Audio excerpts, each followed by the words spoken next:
Hi everybody, my name is Clifford Williams. I'm the DevOps Practice Manager at 8 Ions, a company specializing in configuration management, systems integration, and automation. This is the first in a series of videos to serve as a supplement to the tutorial at PyCon 2015 entitled Fabric, Salt, and Ansible, DevOps'ing with Python. The focus here is on 3 tools used for remote execution and code deployment. There's a pre-built system image and virtual machine appliance available in OVA format. A link will be provided in the description when it becomes generally available to people other than the attendees at the conference. Here in this video, we will look at getting our environment up and running using the OVA file and preparing to work through the challenges presented in the following videos.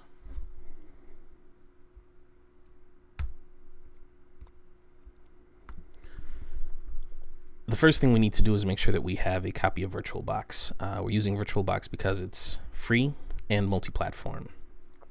It can work on Windows, Mac, Linux, FreeBSD, and possibly other platforms.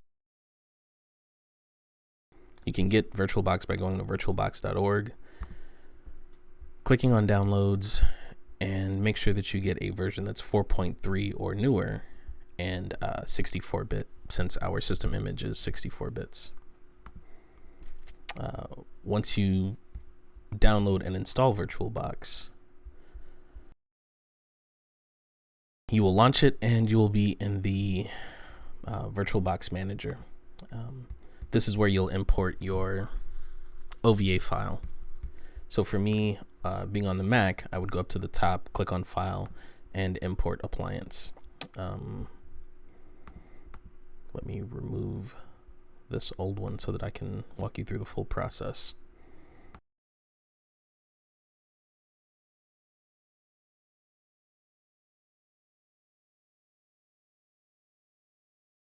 Starting from Import Appliance, click on the browser, the file browser, find my OVA file, click Open, and continue to do the import.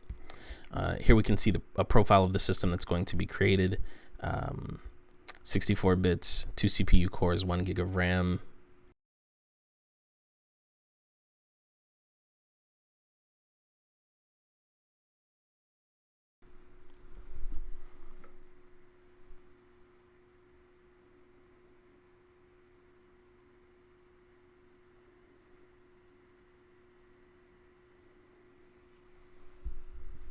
Okay, now that we've got the image imported, there are a few things that we need to do before we launch it. The first thing we want to do is alternate click or right click, go to settings, go up to network, and it should have NAT network set for the flag called attached to. We want to change that to not attached and then click OK. Then we want to go up to the top, get into VirtualBox preferences, and go to network. Now, this is on the Mac. On Linux or Windows, the menus might be slightly different, so you may have to play around to find exactly where these same options are on your platform. Here we've got a NAT network that's already set up, that was part of the image that was imported. We want to remove it and recreate it, 1, to make sure that it's set up properly, and 2, so that you know the process in case you find yourself in the position of your network not working and you need to set it up from scratch again. So we'll make sure that we're on the NAT Networks tab. We will click the plus icon to add a new network, and then make sure that it's highlighted and click the edit icon. So we're going to call this 8 Ions Workshop. And we need to set our IP address, our network CIDR, to be something that won't clash with other things.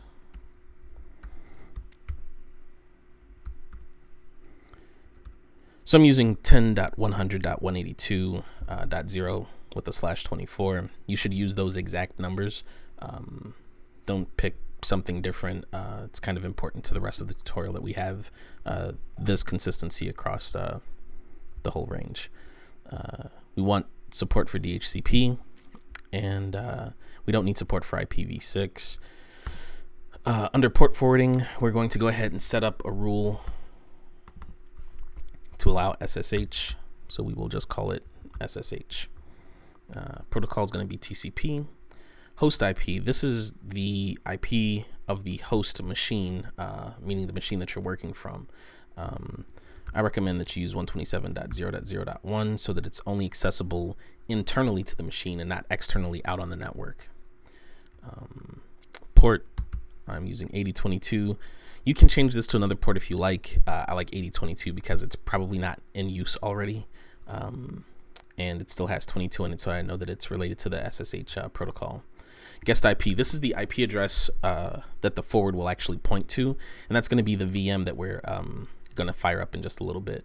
So we'll use an address in the range that we just set for the CIDR network, or the network CIDR, and we're going to use .10 as the host is already configured for that. So 10.100.182.10, and then guest port is 22 since that's where SSH lives by default.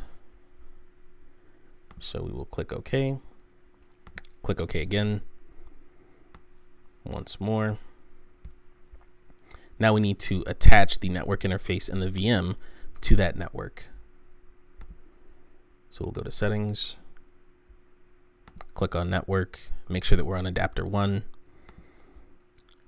We'll select the NAT network, and it autofills with 8 Ions Workshop. On the off chance that you already have other NAT networks set up, you would just click the drop down menu and select the appropriate one.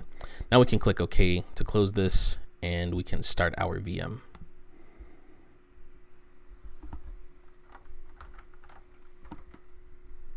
Now it takes a minute to get the VM going, not terribly long. It depends on your system, how much RAM you have, any other things that might be going on in the background, but it's generally pretty quick.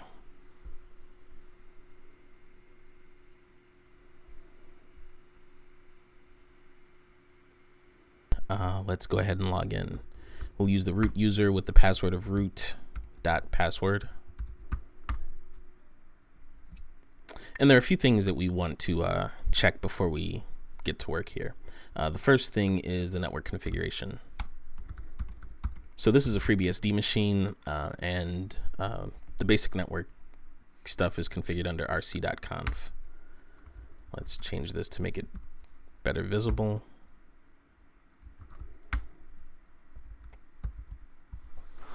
Okay, so here we have a default route set to the first address that was inside the network CIDR that we had given for the NAT network.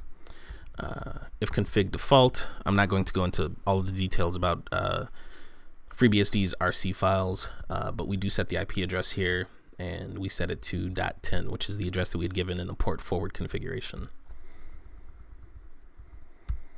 The next thing that you might be concerned with is SSHD. We want to make sure that it's enabled so that it starts every time that the system reboots, and that allows us to log in.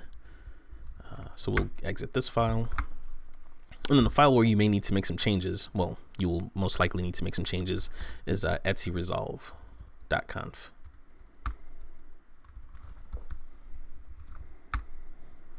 So in here, search network, residue.n3t is a test lab where I generated this image. And if you're not on the network where that test lab lives, it makes no sense for your search, for you to have that specified as your search domain. So we'll just call it student .domain. And the name server, again, this is specific to the test lab. So you'll probably want this to be something that works on your network. There's a pretty good chance that it's 192.168.1.1 or 192.168.0.1. You'll need to take a look at your current configuration for perhaps your host machine and set something appropriate here. So once you've set an appropriate value, you will want to test to make sure that you have name resolution and connectivity. You can do a ping to a known working host and that tells you both that the name was able to be resolved and that you could get connectivity.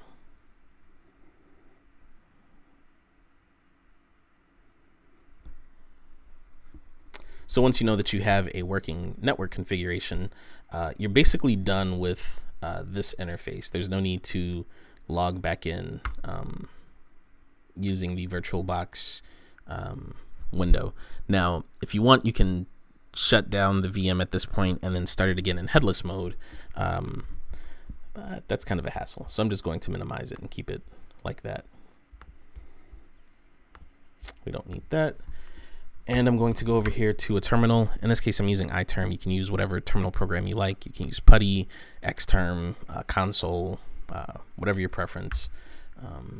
And I want to log into that virtual machine that I just started using the port forward that we had set up in the beginning.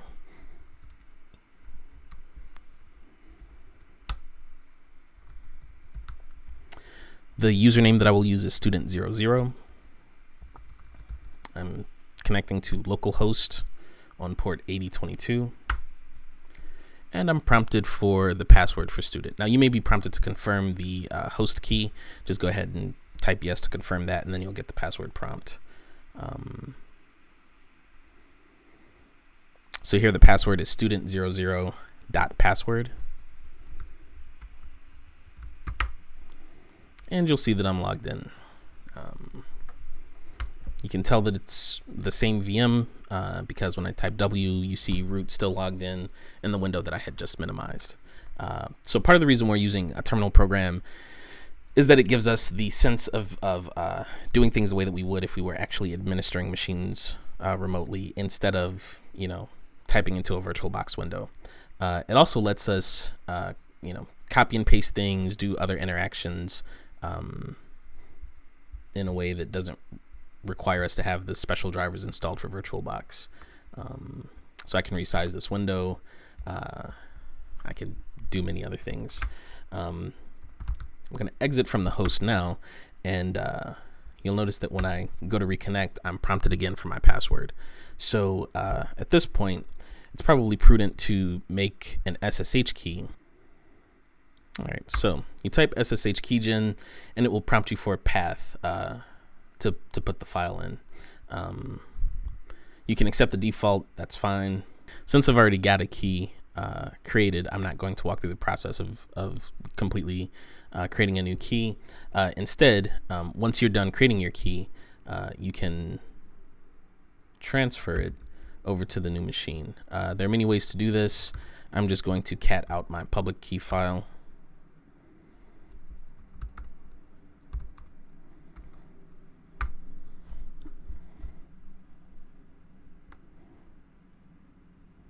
I will copy this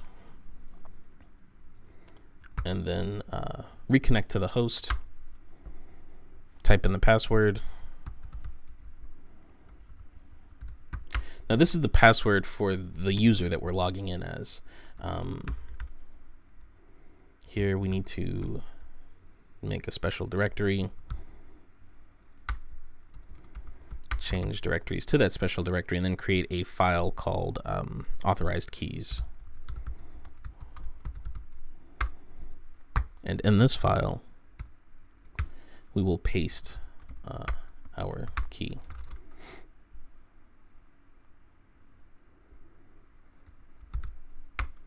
Now, in theory, when we exit and then try to get back into the host, we should be prompted for a password if we put a password on the key file that we created.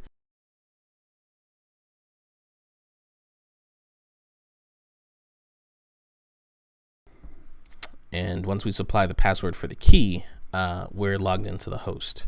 Notice that when I exit the host again, because I've already entered the password once for the key using a key manager, I can log in subsequent times without being prompted for a password, either for the user or for the key. You can see that the key is active by running the SSH add command with the -L flag, and it shows you which keys are currently active in the password or in the key manager. If you don't know about SSH, how to generate keys, how to add passwords to your keys, or how to use a key manager. That's a bit beyond the scope of this video, outside of what we just showed you. So I would recommend that you go to any of the various resources out on the web about OpenSSH, look at how to generate keys, how to use a key manager, and it will save you a lot of time. That concludes our environment setup. In the next video, we will take a look at what's in our environment and address our first challenge.